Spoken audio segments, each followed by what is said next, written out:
So, he once asked out a girl whose name was Haley Willette. Okay. Haley was in the documentary. That's the 4-part docuseries. She was actually interviewed for it. And she said she had become weirded out on their date by Brian when she had to ask him multiple times to stop tickling her, and he absolutely refused. Like what's bigger than a flag? Like, what would it be? Like a red tarp? Like a red penis. He's so immature. Sway, it sounds like penis, right? So she had asked him a bunch of times to stop tickling her, and he absolutely refused. So Haley became so uncomfortable that she ended up pretending to go to the bathroom and throw up and forcing him to leave. He would later send her a text. Listen to this. If this isn't the most incel bullshit you'll ever hear in your life. Incel bullshit? Yeah. Oh, is that the guys that don't incel? Yeah. They believe that they're it's not their fault, but they can't have sex. So later, after she was, Actually, I would like to take that stand too. She was throwing up. He would text her later and said to her in his text message that she had good birthing hips. Oh, like that? Like, are you like an Amish or like Italian Nona? No, you're a creepy weirdo that wouldn't stop tickling me, and then you outdid yourself in creepiness when you sent that weird text. Yeah. You fucking weirdo. You got good birthing hips. Yeah. You have a good punching face. Shut up. Oh my God. Penis. On another occasion, Brian had received a pity invite to a pool party. So basically what this was, his dad, when he was dropping him off in Washington. Okay, so they lived in Pennsylvania. Yeah. He was going to go, we'll get to this in a minute, but he was going to go to school in Washington. And so his dad, when he was like moving his stuff in, asked like one of his neighbors to like, if you have a party or if you're going to do something social, can you invite B-Rye? And the guy was like, hey, B-Rye. Well, he wouldn't stop tickling me, but I guess so. Oh my God. So that guy had invited him, and the DJ there would be interviewed and said that he watched an interaction between Brian and 2 women in the pool. Brian was chatting with them for a bit and then asked one of the girls for her number. Nice. Which she gave him. Okay. And as soon as she gave him the number, he instantly switched his interest to the other friend, who again would give him her number. Oh my God. And how do you even talk to one girl? This guy's talking to 2. He did, awkwardly. And then both women would say that he didn't call them to ever date. He did text one of them saying that one of the activities that he enjoyed the most was hiking. And he believed that they spoke about hiking if they would ever be interested in doing it again. And so she never responded, by the grace of God. Yeah, but then both of these two women would receive tons of hang-up calls ever since that number was given out. It's just like there's no redeeming quality about him. He's just like annoying and pretentious and a loser. Weird. So yeah, they just got a bunch of hang-up calls. So despite the social and behavioral problems that Brian had demonstrated in his young life, one thing could not be taken away from him, and that was that he was, without question, very bright. And for that reason, if he decided that he wanted to, once he got his mind, set on something, he was able to achieve it relatively easy. So he would go on to receive his undergrad in psychology from DeSales University in Pennsylvania. And it was here, while taking a 365 psychological sleuthing, that he would visit a home that was purchased by the school and located behind the campus. So there's a subdivision of houses. Yeah. The school would buy one house and they would use it for setting up crime scenes that had actually taken place. And then the students would have kind of training almost. They'd be able to walk through and try to figure it out where, their professor or whatnot had already had the advantage of what had happened. And it would be fun thing to have in your neighborhood. Imagine breaking into that house accidentally. Is this? Guys, somebody beat us to it. Yeah. So we're all dead in this room. So, he would go to this home and when he was taking this course, and it was in a nice subdivision on Taylor Drive in Central Valley. At least the neighbors would be like, they're never home. Yeah, right. So yeah, but this gave him a very real world and firsthand look at things, and it gave him the opportunity to try and break down the crime scene, which he found very interesting. And it was here that Brian would meet Dr. Kathleen Ramsland.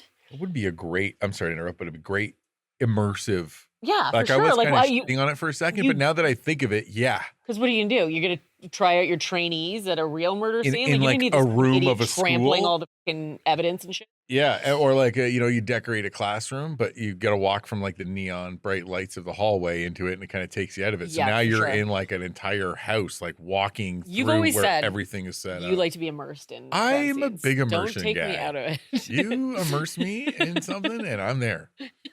Just you and your penis. Immerse me in penis. So, Dr. Kathleen Ramsland, she was a forensic psychologist and author who Brian instantly idolized. She had dedicated her career to figuring out the inner works of serial killers and even written a book titled Inside the Mind of Serial Killers and Why They Kill. She would also be well known as the author who spoke with the infamous serial killer and big loser, Dennis Rader, who we just recently did a 3-part series on. And she, and the loser who dubbed himself the BTK killer. Dennis would be impressed with Dr. Ramsland, her ability to crack some of the codes that he was writing to her, which were gross. Under her guidance, Brian would learn all about serial killers and their thought processes and motives. Oh man, we gotta reevaluate this. Yeah, you're gonna see there's a fine line between being a good student and being a complete psychopath. Oh man, how's this teacher still like what's can we talk to her? So Brian was intrigued by all these serial killer things, and at first his father was worried. Like, he was like, "Seems like this is kind of dark. Yeah, why are you into that?" He's like, when he went and he got like psychology and then criminal justice, he was like, "Oh, maybe he wants to be a cop." And then Brian would say, like, "I don't want to be handing out traffic tickets all day. Like, that's below him." Mm-hmm. So Brian would then, after his undergrad in psychology, he would enroll in DeSale's online master's degree program in criminal justice. If you can do it online, it shouldn't be a real master's. That's kind of fair. Here he would only have contact with his professors over Zoom, but they all said that he was absolutely brilliant, and the papers that he would write and turn in would be very well written. We've never actually seen anybody with the insight like this before, ever. Yes, you're onto something there. So for his master's thesis, Brian would turn in a research project in which he would offer murderers a Reddit survey in which they could remain anonymous, but he would ask them questions such as, "Oh, I'm an idiot. Never mind. I'm sorry. I'm sorry. What? I'm sorry. What? Nope. I was just okay. I was gonna be like, oh my God, we just did a case where a guy." It's this one. Yes. Yep, Yes. Oh. Bingo bongo. And I was gonna be like, what are the Oh my God. Are you stop it. Stop it. But do you remember how Kaylee's sister pulled back and put these into her thing? Love it. Yes. Oh, it's fantastic. So for his master's thesis, this is what he did. So some of the questions were, did you prepare for the crime before leaving your home? Right. Please detail what you were thinking and feeling at this point. Right. Yeah. How did you travel to enter the location that the crime occurred? After arriving, what steps did you take prior to locating your victim or target, i.e., person or object? Please detail your thoughts and feelings. Why did you choose that victim over others? Like, just a bunch of bullshit, right? Wow. And that might seem like a creepy questionnaire to most, but as a criminology student, he was actually praised for his outside-of-the-box kind of thinking. No, they should not be. Well, that should be red flag. People thought he was brilliant, and his associate professor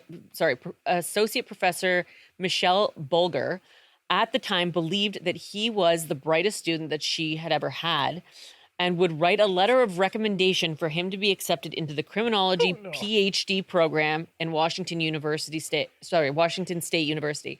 She had only done this for 2 students at this time, and Brian was one of them. Young Ted Bundy and known as the Riverside Killer.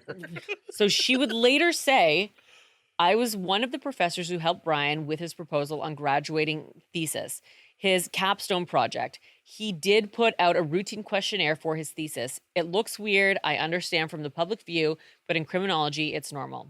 She would also say that she did not sleep at all for nights after hearing that he had been arrested for the 4 murders in Moscow.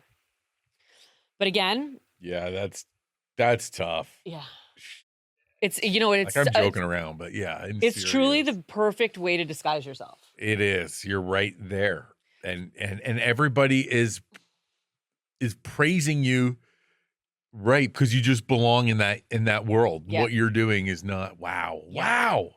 So, yeah, but in the same breath, a lot of people that have had to share a space with him mention that his presence makes you feel uncomfortable. Which is Right. likely because, maybe she didn't find him so weird because she was speaking with him over Zoom. Maybe it's a real in the Or maybe it's he comes out of his shell when he's talking about something he's passionate about, or gross. maybe that's the only thing that made him feel. Yeah. Well, fellow classmates of Brian would say that his interactions were very robotic and it did not feel natural to have a conversation with him. One classmate said that he had invited him to a party and Brian declined.